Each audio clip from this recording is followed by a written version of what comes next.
Bismillahirrahmanirrahim. Alhamdulillahi rabbil alamin. Wa bihi nasta'in ala umurid dunya waddin.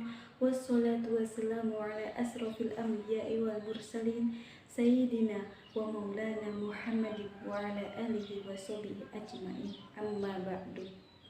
Yang pertama-tama dan yang paling utama, mari kita bersyukur atas nikmat yang diberikan oleh Allah SWT.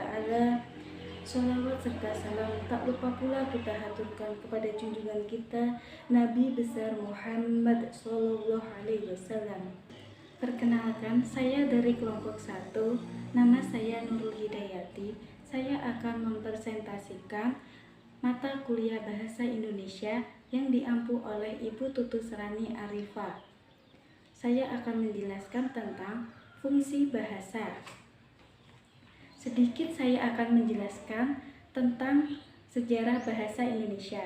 Bahasa Indonesia lahir pada tanggal 28 Oktober tahun 1928.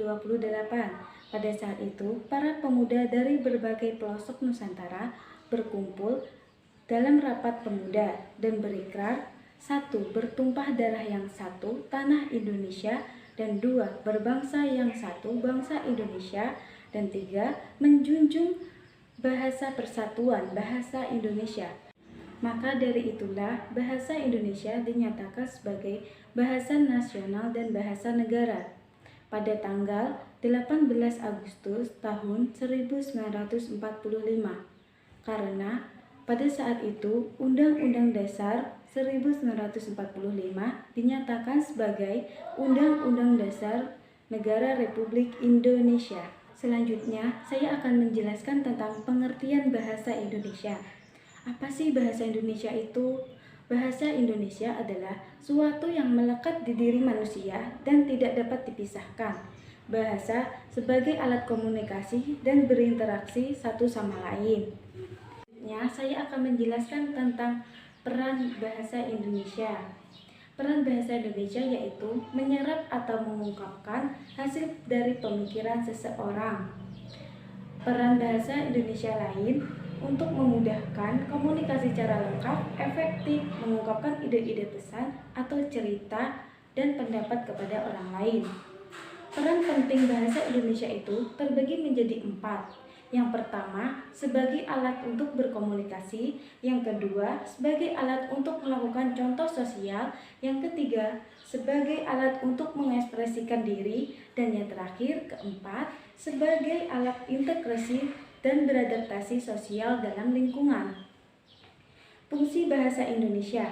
Selanjutnya, saya akan menjelaskan tentang fungsi bahasa Indonesia. Fungsi bahasa Indonesia ialah sebagai alat komunikasi sosial atau berinteraksi.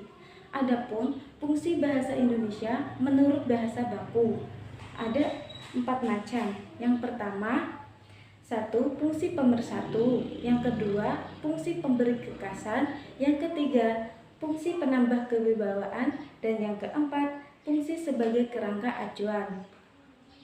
Adapun fungsi lain dari bahasa Indonesia yaitu yang pertama, fungsinya agar kita praktis dalam berbahasa. Yang kedua, fungsi atau tujuan lain dari bahasa yaitu mengolah bahasa Indonesia seindah-indahnya. Dari pembahasan tadi, kita dapat menyimpulkan bahwa bahasa Indonesia ialah bahasa yang menjunjung tinggi persatuan bahasa Indonesia.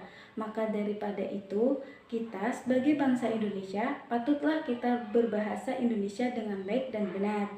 Demikianlah video pembahasan fungsi bahasa dari saya. Semoga teman-teman dapat memahami apa yang saya sampaikan.